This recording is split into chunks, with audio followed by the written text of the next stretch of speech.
Bridging Gaps, the business podcast with Debra Levitt, sharing the challenges and stories of fellow business owners. On this week's episode, I'm joined by Paul Rayner. Paul is a habit and health coach who works with people one-to-one to improve their health and nutrition. Hi, Paul. How are you? Hello. Very well. Very good. Thank you. Excellent. It's really great to have you on and to be talking to you a bit more about your business and how you've got to where you are today and what you're planning on doing. Do you want to just share with people what it is that you do? Yes. So I have a very small business called Habit and Health. It is online health coaching. So it kind of involves a range of things, primarily based around nutrition coaching, focusing on building healthy habits, with the sort of spin-off of looking at sort of resilience and also a little bit about mind health as well. Currently, it's focused around one-to-one coaching. Mm-hmm. So I see all of my clients online via Skype or via like a little app that I have. And yeah, I'm sure we'll discuss what I want to work towards a little bit later. We will do. So how did you get into this, Paul? I think that you started off with a degree in sport and exercise science, but then you went into being a research exercise scientist? So there was a few years in between that. Okay. So, I did a degree in sport and exercise science, graduated in 2009, had a little bit of time off, and then just the usual, didn't really know what I wanted to do. Did I want to do anything in sport or nutrition, all that sort of stuff? And then I got a job in a gym in 2010. So just sort of right at the bottom, cleaning machines, all of that sort of stuff. A little bit of fitness instruction. Did that for about a year. That took me to about 2011. And then decided to go alone. So I decided to become a personal trainer. And I liked the idea of working for myself and going to people's houses and training at their houses and in parks and things like that. So I did, trained to be a personal trainer, did that for about a year. And then I started that research exercise science role. That was a Great Ormond Street Hospital, working with kids who have cystic fibrosis. So did that for about 2.5 years. And then that was just like a fixed term contract because the research was only 2.5 years long. And so was that looking at how, I can't guess what it was about. So what was it doing with the children? It's basically an exercise intervention. So it was just looking at how exercise can help children with cystic fibrosis in terms of life quality, but also their lung function. So just looking at other ways of treating them other than just medication. And as far as I'm aware, it's currently being written up and hopefully published and all that sort of stuff soon. But that was a great job, really good. After that, I went back to personal training, and so that was 2013. Was it that? No, 2015. Sorry. So yeah, going to people's houses, parks, a little bit of nutrition coaching, health assessments, that sort of stuff. Did that for about 2 years. And whilst I was doing that, that's when I started Habit and Health, or started the idea of it and started to try and get things going. And then, so it's just been building up since then, I guess. So what led you into thinking about, habit and health and that combination of, so from my experience of personal trainers, they're largely focused on the physical aspects and, the exercise that you're doing, though with some, depending on who I've spoken to, with some awareness or encouragement around the diet side, but more just on that physical side. So what took you into more of the nutrition coaching and the habits around that? I guess it was just my interest, really. I did a course with a company called Precision Nutrition over the course of 2 years, and they kind of coach you to become a nutrition coach. And it's all based around behavior change, kind of like an anti-diet approach. So doing that course really got me into it. And And when I was personal training, I was just finding the more when I was doing the nutrition coaching with clients, I was enjoying that a lot more than actual delivering the exercise.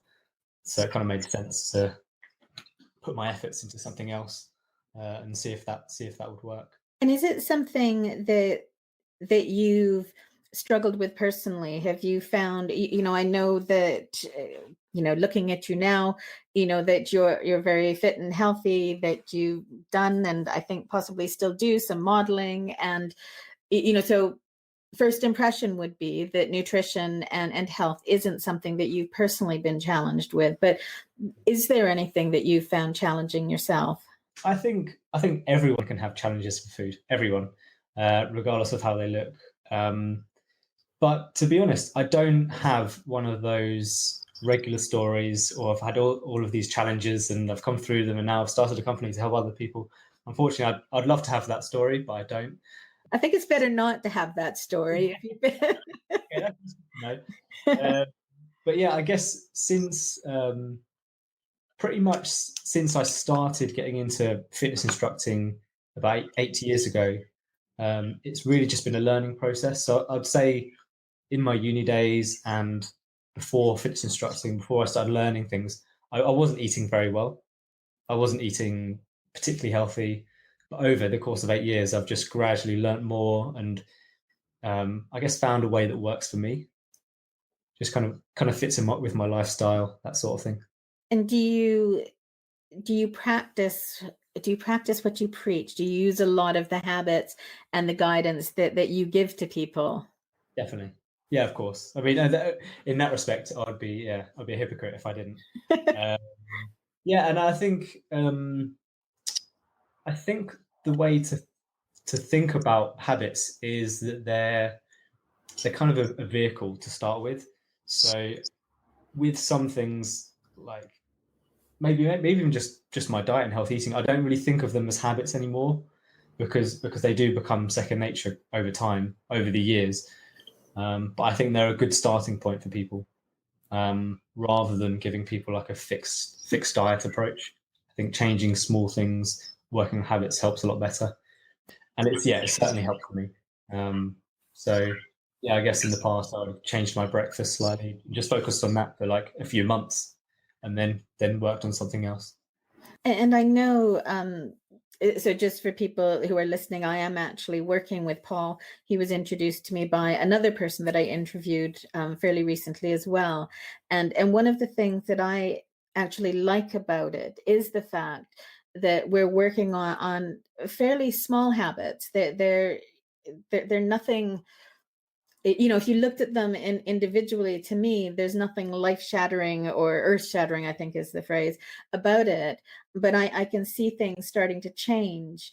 But what I'm finding is that some of my friends and things are almost challenging me. And I'm going, yeah, I know it's slow. Yes, I know I'm not getting instant results, but I'm recognizing the changes that are starting to take place. And I don't know, do you find that with other clients as well, that they get this kind of what they think and what their support network thinks? Absolutely, of course. And what I think and what the client thinks is obviously very different as well. But yeah, that's one thing that stands out is the slowness. Um, people want results tomorrow. People want results yesterday, and unfortunately, it's just the kind of world that we live in now.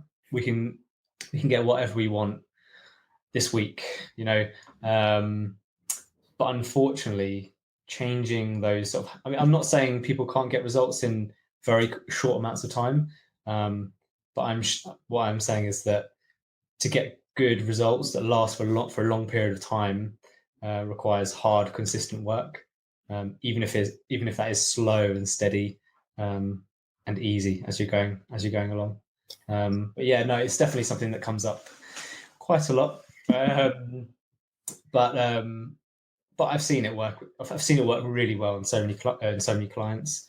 I think one thing to say is that anyone can change how they look. They can get incredible results in 8 weeks if they change everything. The problem is what happens after that. And the sort of the most interesting results that I've had are the clients that I've had for 1 to 2 years who have made those really small changes, but in the end, they've had those big results. And with that, they've changed the habits around them. So they've changed how they cook, all those sort of things. They've learned a lot as well. They've not just been given something to do. And I think that's what really stands out for me, because a few years ago I did do one of the really fast changes, and I was successful. You know, in a fairly short period, I lost a substantial amount of weight, and I really, you know, I did benefit from that. The quality of my life and the things that I could do and wanted to do, you know, were dramatically different, and I think my friends and family benefited from it as well. But as you say, I hadn't made the changes to the habits, and it just slowly, you know, has crept back on, which is why I'd hesitated about starting something new, until, you know, reading a little bit about you and speaking to you. And that idea of that is actually in my head. It's not my body that's the problem, it's the head. And unless I can sort my head out and establish those habits, then it's not going to happen long term. So, how do you tend to find your clients, Paul? Is it through referrals? Is it through, you know, speaking to people, or how are you locating these people? Yeah, a mixture. So yeah, a few through word of mouth. Obviously, you were by word of mouth. But then just online. So I do a little bit of Google marketing, a bit of Facebook marketing, and then just inquiries online through that. And how do you find people's reaction to it being online? So while it's face to face with Skype or whichever app you're using, do people, are they hesitant about it, or do they, you know, think, oh yeah, that's absolutely fine? It depends on the person completely. I think, yeah, I think using Skype and those sort of things they're just going to become more sort of common. I mean, you're seeing it in GP practices. People are seeing GPs online. I think a lot of health professionals are going online, and the more we use it, and I think the more people will get used to it, and sort of become more comfortable with it. But yeah, it really just depends on the person and their sort of comfort level with talking to someone online, because it is slightly different to being face to face with someone. But yeah, no, I think yeah, that's pretty much it on that. Yeah. And where are you looking to go with the business? I think you mentioned something about an online course coming soon. Yeah, I didn't know I told you that. I'm not sure. Did Was you it? not? You put it in your notes. Oh, did I? Oh, sorry. That's okay. um, Do you want to talk about it? absolutely, yeah, definitely. No, absolutely, yeah, you're absolutely right. Yes, so it's something I've been working on for a while now. It's kind of just a combination of all the things that I've learnt, and I just want to put it all in one place, and also just to provide a little bit of scale beyond one-to-one sessions. So yeah, just to give you sort of a bit of information about it, it's a 12-week course. It's kind of just about looking after yourself. So pretty much all the stuff that we've been talking about already. So it's got the sort of foundation of nutrition, primarily focusing on nutrition habits and behaviors rather than changing what you eat. Okay. Of that in there, but I say 50% of it is also based around resilience. So the mindset type of stuff, just because that's so important in terms of not just looking after yourself and feeling good in life, but also it helps the nutrition side of things as well and the physical aspect. So yeah, I'm just building the content for that now, about halfway through, and yeah, so it's going to be basically on an app. So it's quite a cool little app that you get, and it's kind of just focused on change and trying to promote behavior change as much as possible. So it's got sort of functions for a community on there. It's got a little bit of gamification, and yeah, and there's a sort of a method to build habits on there and tick them off, those sort of things. And then you have access to the coach as well. So I'll be there helping people out, that sort of thing. So will it be something that you're doing with a group of other people, that there's so is it me using the app and I'm just tracking my things, I've got access to you, or is it me with access to the other people who are using it as well and also with access to you? Both. Okay. Yeah, so both. Yeah, so you go through a 12-week course, and each day you'll have a different lesson about something, and then sort of the heavy emphasis on this is the action and the practices. So at the end of each lesson, you'll get something to work on. On top of that, you'll have a habit for that week that you'll work on. But yeah, so you can post to the community pictures and comments and thoughts. Other people can see that. They can talk to you. I can talk to both of you. So yeah, it's kind of like a group thing. And Paul, you've mentioned resilience a couple of times. What do you mean by resilience? It's a good question. I should have googled that before I. Sorry. No, you're right. No, it's.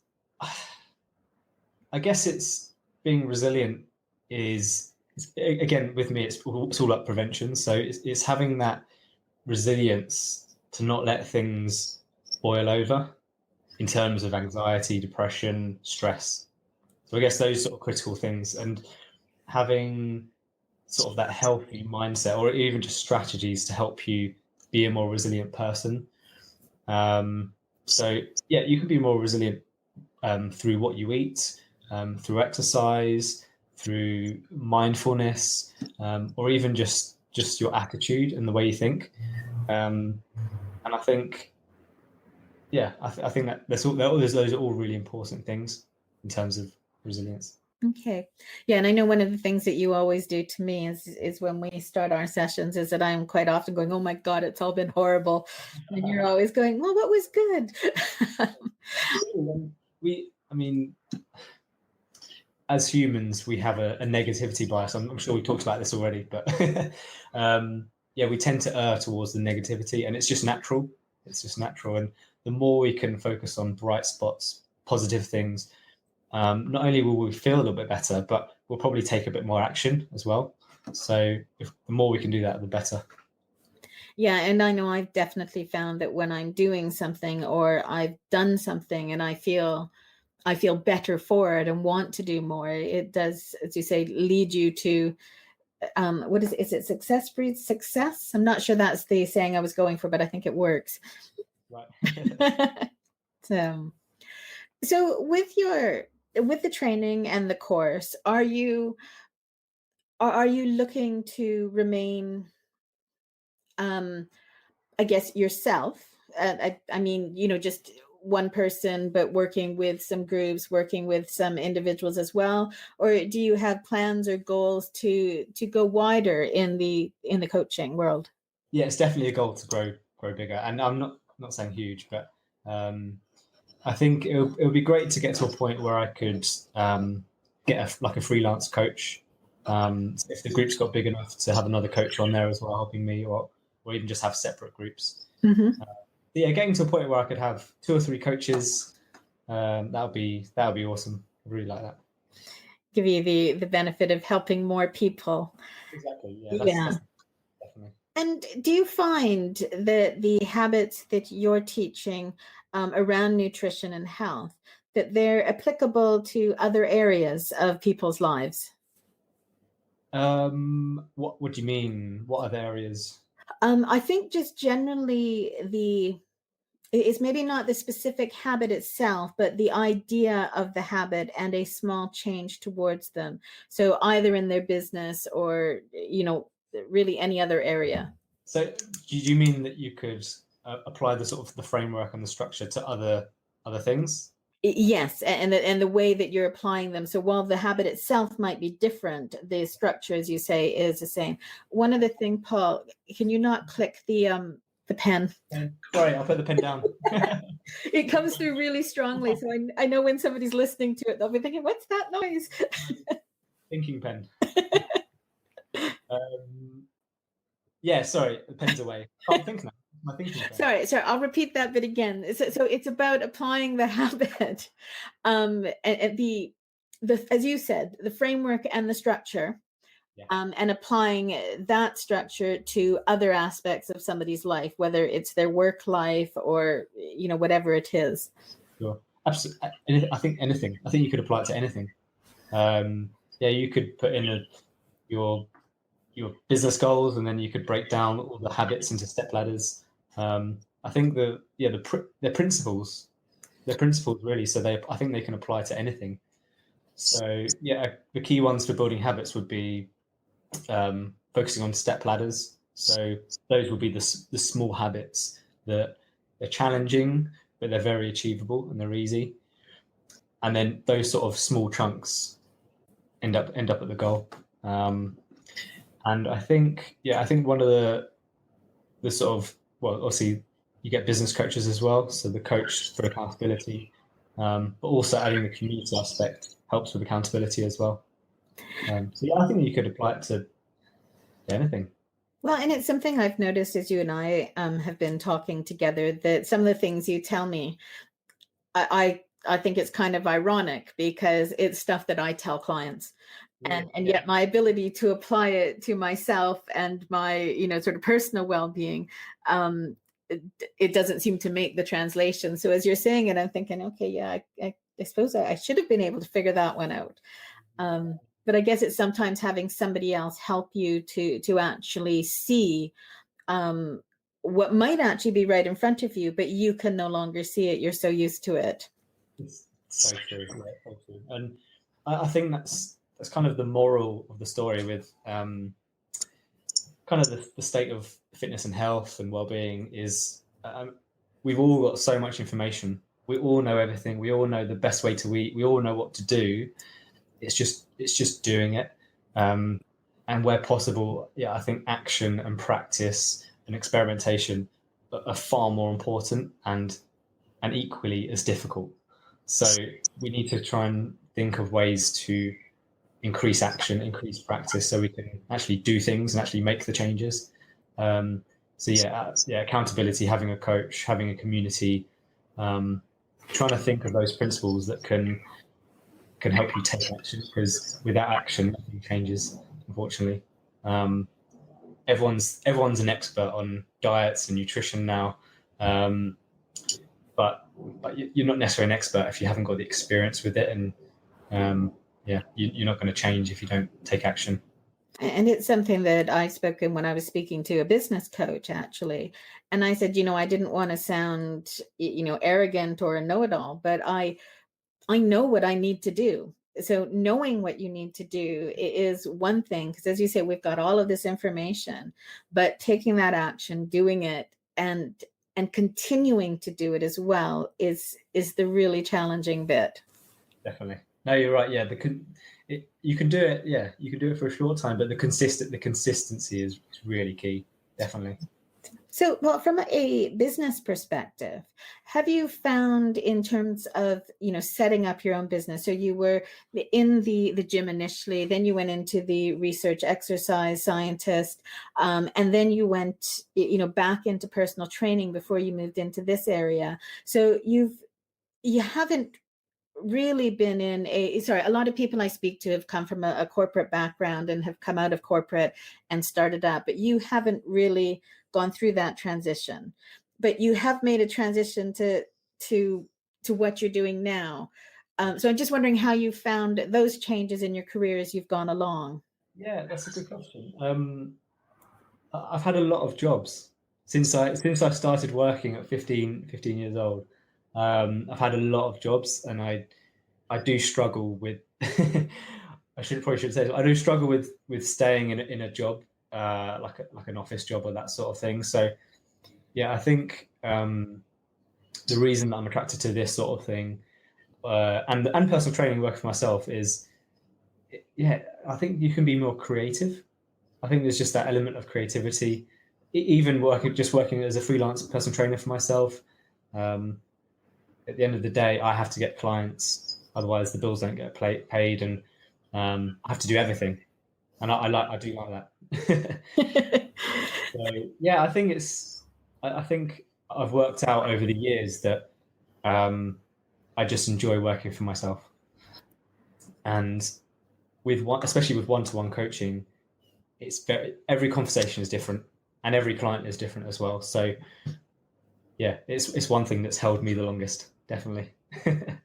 And do you find, with as you said, when you're working for yourself, you have to do everything. or to at least acknowledge what needs to be done and hire somebody, as an outsource or a VA or whatever.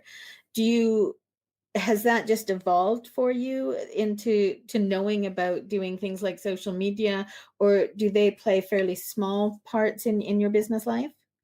Social media? Yes. Yeah, I don't do it. I don't do enough of it really. When I see certain people or certain friends that have doing their own things, yeah, they're way better at that stuff than me.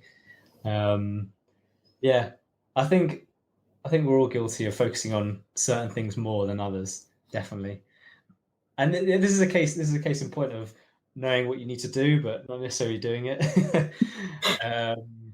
Yeah, but no, I do enjoy those things definitely. But I think you need to keep the main thing the main thing. And for me, at the moment, the main thing is just getting this course done, because hopefully it's going to form my sort of my core offer, as it were.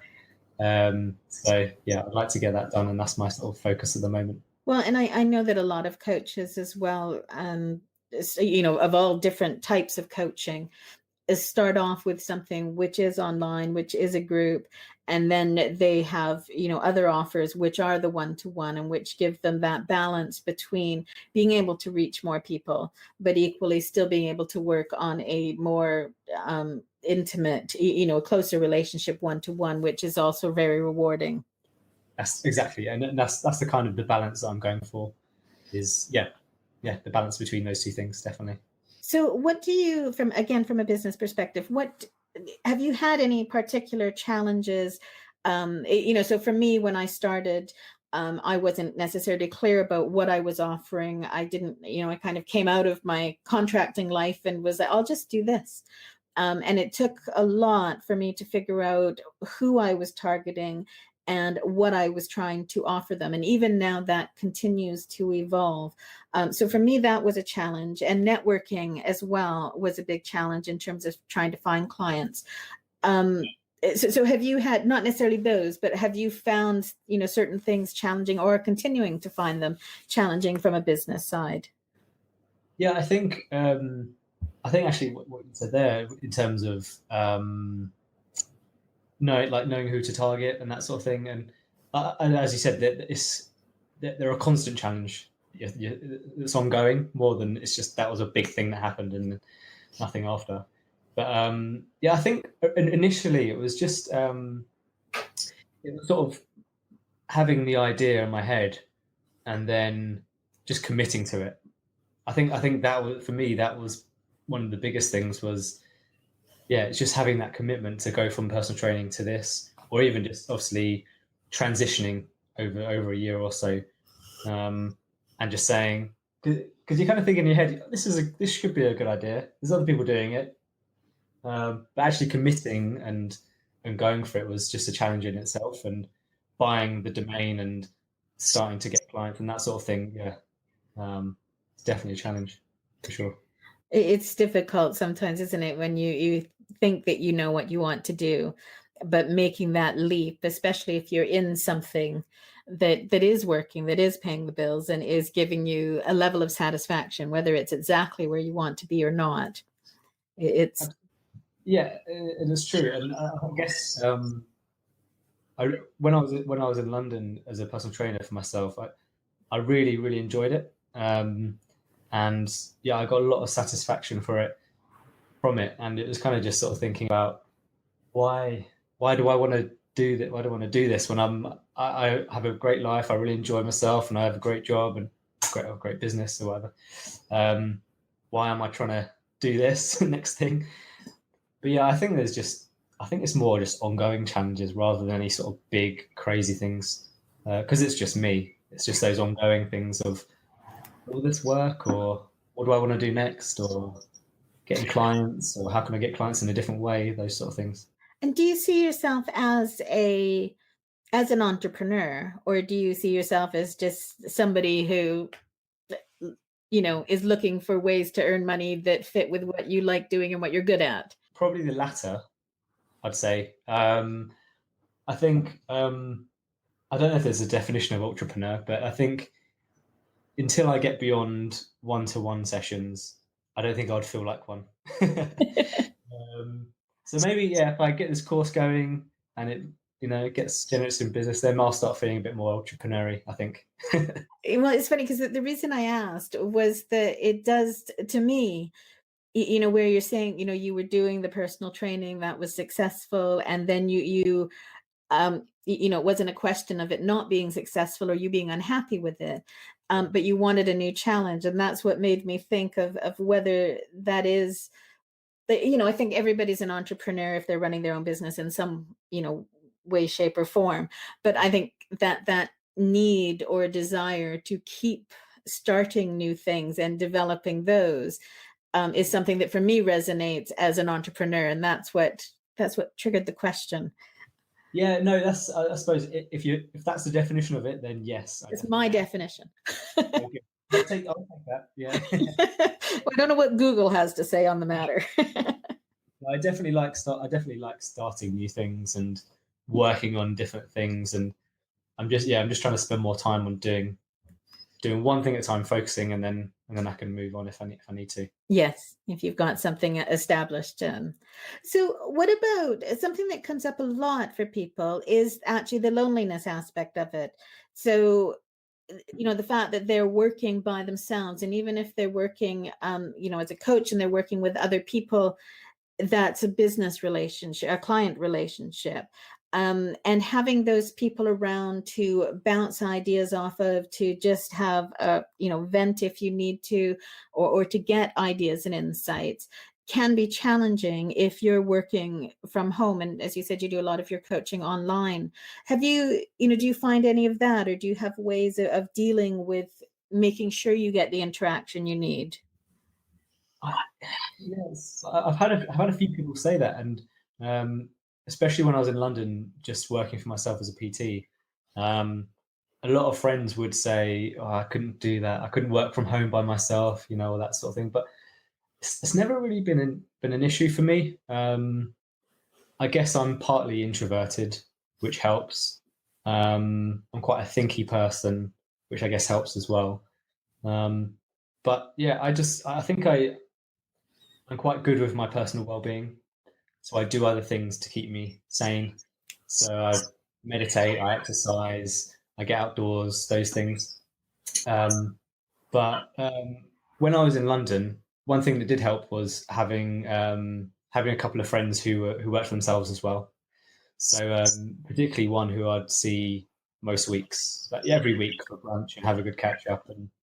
And he had a roofing company in London, in South London, and it was just good to catch up with him and listen to all his stories and his week, and because he's in the same boat, he works for himself, and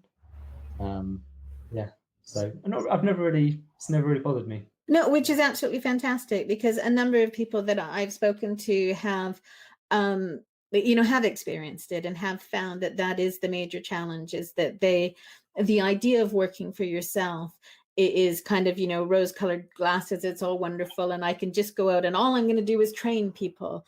And then they get hit by the reality of, oh, shoot, I've got to find some clients. I've got to pay my bills. I've got to invoice them. And hang on, I'm doing it over the phone. So I'm always at home and I never talk to anybody. So for some people that actually, it's not necessarily that it becomes a problem. It's just that it actually does have a negative impact on them, and finding a way around it, has been necessary. But it sounds like yours has just, I was going to say evolved, and I don't really mean evolved. I think it's almost like you've just managed it without realizing that you're managing it, because it's just, well, I've got this friend, I can have a chat with them. That filled that gap. I think, with the loneliness side of things, I'm absolutely fine. But if you're talking more of like the financial and having enough clients for the bills, I think I have managed that slightly. So I was working part-time and then built up clients, and then I left that job. And then I was quite sort of focused on keeping above a certain level of clients. And if I dropped near that, then I'd be a lot more proactive in getting clients. I think, I just sort of had that sort of just that sort of that kind of a line where if I start getting close to this line, I need to go out and get somebody else on board. exactly, yeah. And as long as I was comfortable in that, it was absolutely fine. But I can totally see if you're just doing your business and you're struggling with clients and I can totally see how that can get affect your well-being and stress very, very quickly. Yeah, definitely.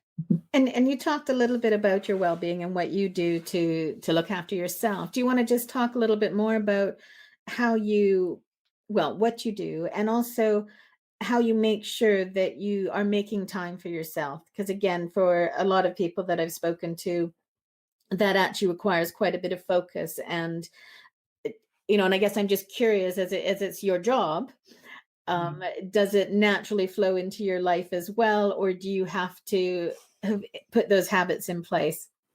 Yeah, I have to put the habits in place, definitely. I don't just spring out of bed and go to the gym or anything like that. But I make it easier for myself. So yeah, over the last few years, I've been sort of created my own sort of well-being planner. So every morning I do a little bit of like journaling in terms of like gratitudes, those sort of things.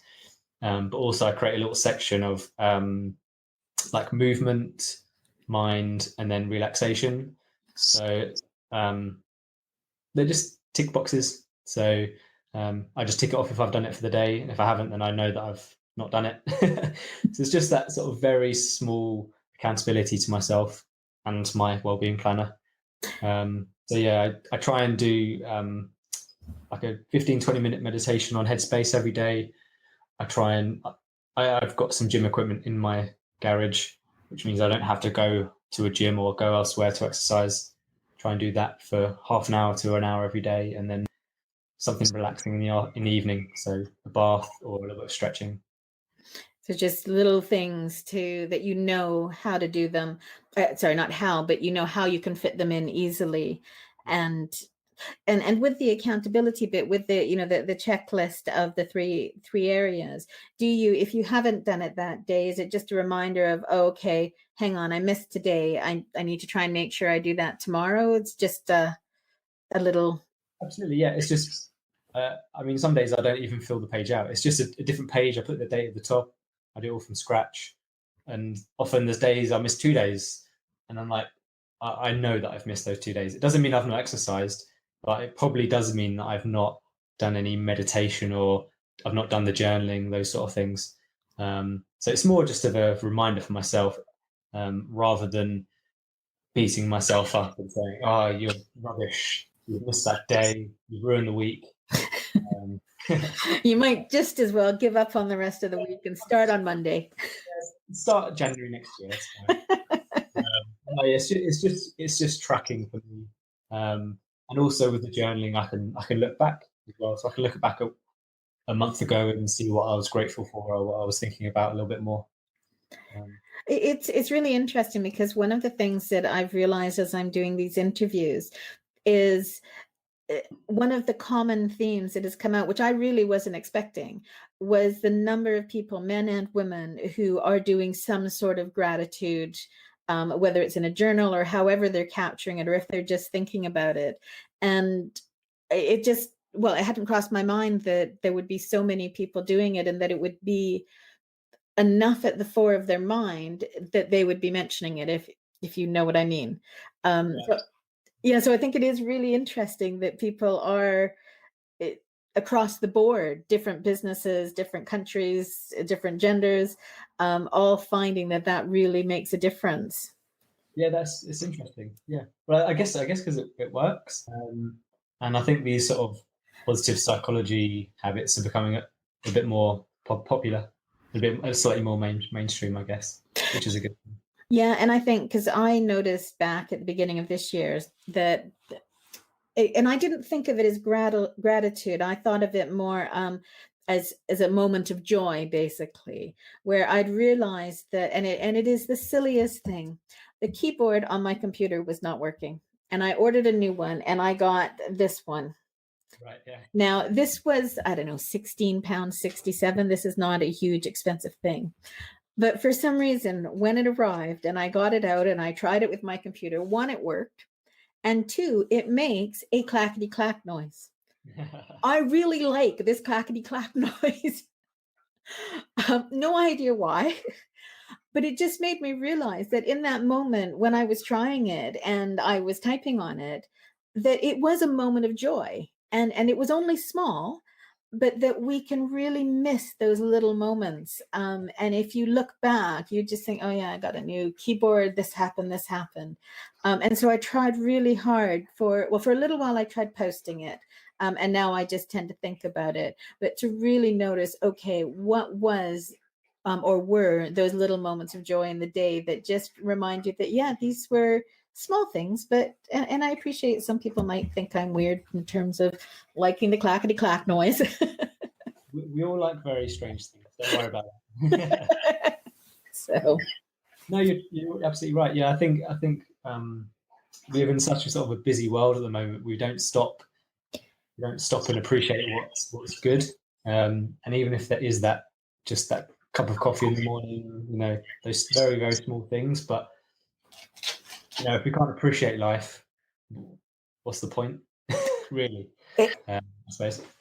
Yeah, it's very true. One of the things I noticed when I went down to Cornwall earlier this year was that I had gone somewhere with a really beautiful view, and I stopped for coffee one morning. I was planning on, reading my book while I was sitting there. And then I realized that I wasn't reading my book, that I was just sitting there and drinking my tea and watching the world go by. I was right by the sea. I was watching everybody on the beach. And it was just a realization of how easy it is to not be in that moment. And that was, I was just there. I was just enjoying it. I wasn't, sorry, I just got distracted by a dog licking my hand, who is clearly living in the moment. But it was that realization that sometimes you don't need to be doing something. You don't need a device. You just need to enjoy. Yeah. You're stroking your dog. Yes, that's right. No, you're absolutely right. And funny enough, you were saying about have I had any challenges with well-being and nutrition? I think it is the challenges that I have had are more well-being based. So more of the being present is something that I've definitely struggled with. Just because I think a lot. I'm always kind of thinking about things, and it's just learning to not stop the thinking, but just take a step back from it. And sorry, for those people listening, I'm being attacked by a dog. And Paul can see this, hence the laughter. He just wants attention. He does want attention. Yeah, I guess I've just struggled to be present, and that's something that's been my sort of focus to work on, and I think it can help a lot. So, Paul, if somebody was trying to put in a new habit, do you have any tips on, how best to start making changes, how to make some sort of shift? I know you mentioned the step ladder before. Yeah. That's a good question. I think the first thing is to clarify your priorities. So kind of working out, not necessarily your goals, but yeah, kind of your goals and what you want to achieve.